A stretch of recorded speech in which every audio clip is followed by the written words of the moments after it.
Acho a satisfação estar aqui concedendo a entrevista à TV Câmara. De fato, são obras que envolvem o governo federal, são obras, demandas antigas da população caxiense, e como Caxias é uma cidade também turística, que também a BR-116 ela acaba passando na parte urbana da cidade, e de fato estava bastante danificada.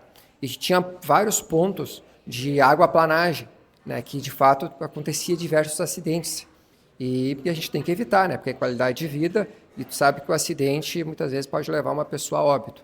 Então, tem pontos que eram antigos, por exemplo, na frente da empresa Grale, na frente do Hospital Geral, que agora foram feitas melhorias de drenagem e agora está sendo feita em torno aí de 10 quilômetros de somente recapeamento e asfaltamento novo, que é na faixa direita, que é onde passa caminhões, ônibus de cargas mais pesadas, que são melhorias necessárias para o desenvolvimento econômico da nossa cidade. Pois nós estamos falando aqui de Caxias do Sul, segundo maior polo metal mecânico do país. Então nós temos que ter infraestrutura de qualidade para poder o fluxo andar e girar e o bem-estar da população caxiense.